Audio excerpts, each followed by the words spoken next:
മോദിയുടെ guarantee ഏറ്റിരുന്നുവെങ്കിൽ vote ചെയ്യാൻ ആളുകൾ കൂട്ടത്തോടെ എത്തേണ്ടിയിരുന്നു. തിരുവനന്തപുരത്തും തൃശ്ശൂരിലുമെങ്കിലും ചുരുക്കത്തിൽ.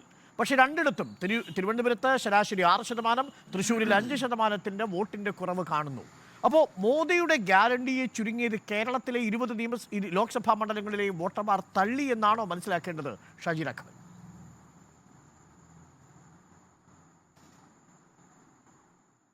അതങ്ങനെയല്ല ഡോക്ടർ അരുൺ.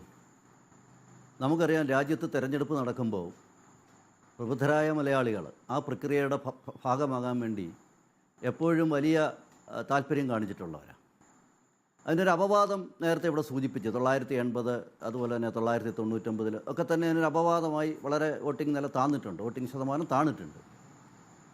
ഇത്തവണ ഏതാണ്ട് 9%-ത്തിനടുത്ത് വോട്ടിംഗ് ശതമാനം കുറയുമ്പോൾ അതിനെപ്പറ്റി ചർച്ച ചെയ്യുമ്പോൾ എനിക്ക് ആദ്യമേ തന്നെ പറയാനുള്ളത്, രണ്ട് മുന്നണികളുടെയും പ്രതിനിധികൾ, എൻ്റെ സുഹൃത്തുക്കൾ ഇവിടെ പറഞ്ഞത് വളരെ വസ്തുതാവിരുദ്ധമായ വിലയിരുത്തലാണ്. സത്യത്തിൽ കേരളത്തിൽ സംഭവിച്ചിട്ടുള്ളത്, വലിയ തോതിൽ രണ്ട് മുന്നണിയുടെയും പ്രവർത്തകർ കഴിഞ്ഞ കാലങ്ങളിൽ ആ മുന്നണിക്ക് വോട്ട് ചെയ്ത വലിയൊരു ജനവിഭാഗവും അവർ വളരെ നിർവീര്യരായിരുന്നു, വളരെ നിസ്സംഗരായിരുന്നു എന്നുള്ളതാണ് അതിൻ്റെ പ്രധാനപ്പെട്ട കാരണം. അതിനവരെ കുറ്റം പറഞ്ഞിട്ട് കാര്യമില്ല. കേരളത്തിൽ ഈ തെരഞ്ഞെടുപ്പിൽ നമുക്കറിയാം, നമ്മുടെ രാജ്യത്തൊരു പ്രത്യേക സാഹചര്യം ഉണ്ടായി. തെരഞ്ഞെടുപ്പിന് വളരെ മുമ്പ് തന്നെ തെരഞ്ഞെടുപ്പിന് ശേഷം ആരധികാരത്തിൽ വരും എന്നതിനെപ്പറ്റി ഒരു കൃത്യത സാധാരണ ജനങ്ങളിൽ പോലും പരന്ന ഒരു ഘട്ടത്തിലാണ് കേരളത്തിലും തെരഞ്ഞെടുപ്പ് നടക്കുന്നത്. പിന്നീട് ഇവിടെ ശ്രീ അനിൽകുമാർ സൂചിപ്പിച്ചതുപോലെ അവരുടെ മുമ്പിൽ പിന്നെ അവർക്ക് ചെയ്യാനുണ്ടായിരുന്നത് കേരളത്തിൽ നിന്ന് കഴിയുന്നത്ര അവരുടേതായ ആൾക്കാരെ തെരഞ്ഞെടുത്ത് വിടുക എന്നുള്ളതിനപ്പുറത്ത്, കുറച്ചും കൂടെ വിശാലമായി പറഞ്ഞാൽ, ഇതിനു മുമ്പ് ഇടതുപക്ഷത്തിൻ്റെ ചില പ്രതിനിധികൾ ചില നേതാക്കന്മാർ സൂചിപ്പിച്ചതുപോലെ അവരുടെ പാർട്ടിയുടെ നിലനിൽപ്പിൻ്റെ സംരക്ഷണം, അതിനപ്പുറത്ത് രണ്ട് മുന്നണികൾക്കും കേരളത്തിൽ മത്സരിക്കുമ്പോൾ പൊതുമധ്യത്തിൽ കാര്യമായ വിഷയം അവതരിപ്പിക്കാൻ അവർക്ക് സാധിച്ചിട്ടില്ല. BJPയെ സംബന്ധിച്ചിടത്തോളം ഞങ്ങൾ വളരെ പോസിറ്റീവായ ക്യാമ്പയിനാണ് കേരളത്തിൽ സംഘടിപ്പിച്ചത്. ഞങ്ങൾക്ക് അതിനുള്ള കൃത്യമായ ബാക്ക്ഗ്രൗണ്ട് ഉണ്ട്, പശ്ചാത്തലമുണ്ട്.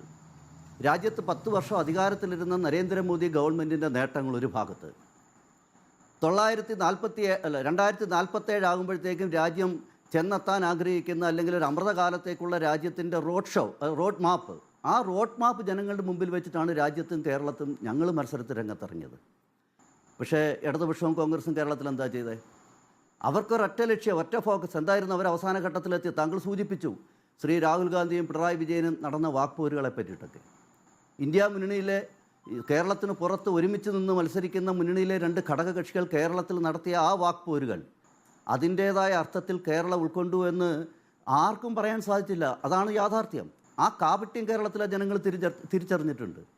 എങ്ങനെയെങ്കിലും രണ്ട് മുന്നണികളിലും അവരുടെ പ്രതിനിധികളെ ജയിപ്പിക്കാൻ വേണ്ടി വഴിവിട്ട സമീപനമാണ് ഈ രണ്ട് മുന്നണികളും സ്വീകരിച്ചത്.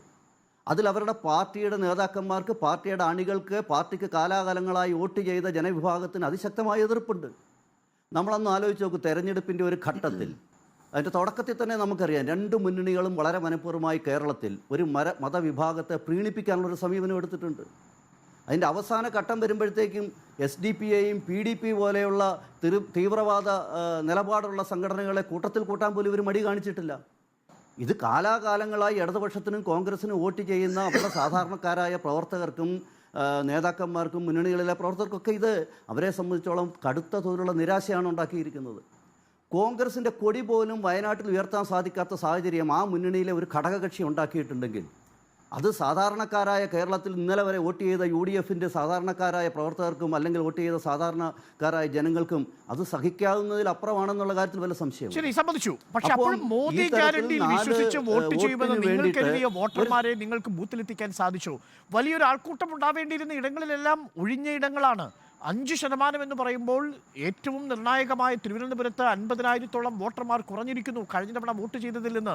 അത് ഏത് വിഭാഗത്തിലുള്ളവരാണ് കുറഞ്ഞത് എന്നത് പ്രധാനപ്പെട്ട ചോദ്യമാണ്. തൃശ്ശൂരിൽ സുരേഷ് ഗോപി വന്ന് വലിയ മത്സരം കാഴ്ചവെക്കുന്നു എന്ന് പറയുമ്പോഴും അവിടെയും കുറയുന്നു 60,000-ഓളം വോട്ടർമാർ. അപ്പോൾ മോദിയുടെ ഗ്യാരണ്ടിക്ക് വേണ്ടി വോട്ട് ചെയ്യാൻ ക്യൂ നിൽക്കുമെന്ന് നിങ്ങൾ കരുതിയ വോട്ടർമാർ എത്തിയിട്ടുണ്ടെങ്കിൽ പോളിംഗ് ശതമാനം ഉയരണ്ടേ?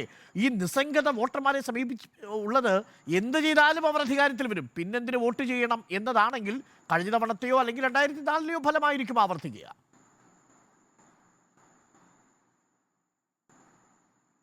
അല്ല, കേരളത്തിൽ ഇതിനേക്കാൾ വോട്ടിംഗ് ശതമാനം താഴെ പോകുമായിരുന്നു.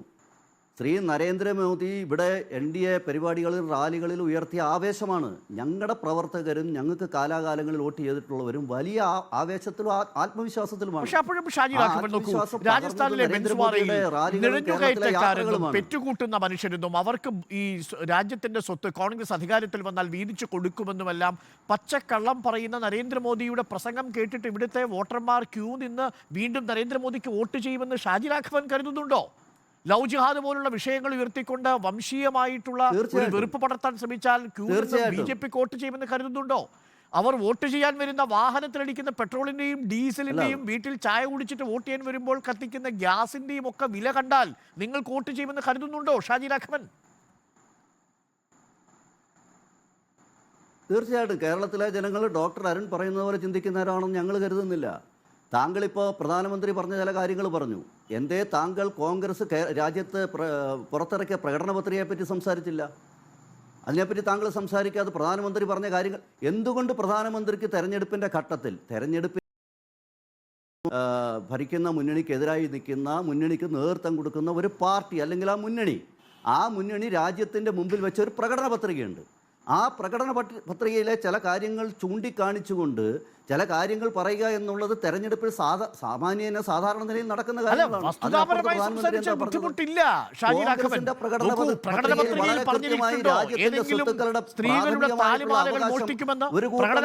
പറഞ്ഞിട്ടുണ്ടോ ഈ പറയുന്ന ഒരു മുസ്ലിം വിഭാഗത്തിന് രാജ്യത്തിന്റെ സ്വത്തെടുത്ത് കൊടുക്കുമെന്ന്? എവിടെയാണ് പ്രകടന പത്രികയിൽ പറഞ്ഞിരിക്കുന്നത്? പച്ചക്കള്ളമല്ലേ രാജ്യത്തിന്റെ പ്രധാനമന്ത്രി രാജസ്ഥാനിൽ നിന്ന് വിളിച്ചു പറഞ്ഞത്?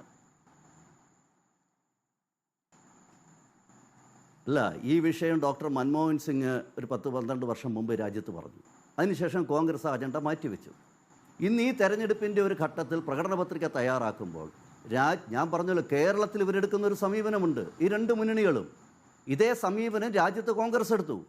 അതുകൊണ്ട് പ്രകടന പത്രികയിൽ ഈ രാജ്യത്തിൻ്റെ റവന്യൂവിൻ്റെ അതിൻ്റെ ഏറ്റവും ആദ്യത്തെ അവകാശം ഒരു വിഭാഗം ജനങ്ങൾക്കെന്ന് ഒരു പാർട്ടിയുടെ പ്രകടന പത്രികയിൽ പറഞ്ഞാൽ ഇവിടെ ശരിയല്ല എന്ന്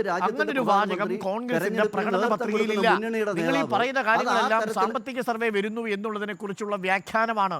ജാതി സെൻസസിനോടൊപ്പം സാമ്പത്തിക സർവേ നടത്തുമെന്ന് മാത്രമാണ് ആ പ്രകടന പത്രികയിൽ പറയുന്നത്. അതിനും അപ്പുറത്തേക്കൊന്നും ആ പ്രകടന പത്രികയിൽ പറയുന്നില്ല. ബാക്കി എല്ലാം ഈ പറയുന്ന വാദങ്ങളാണ്.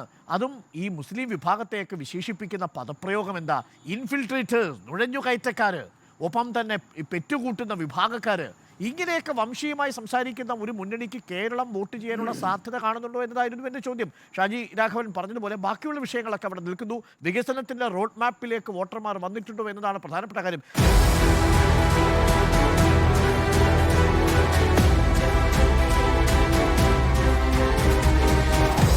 Debate with Arun Kumar.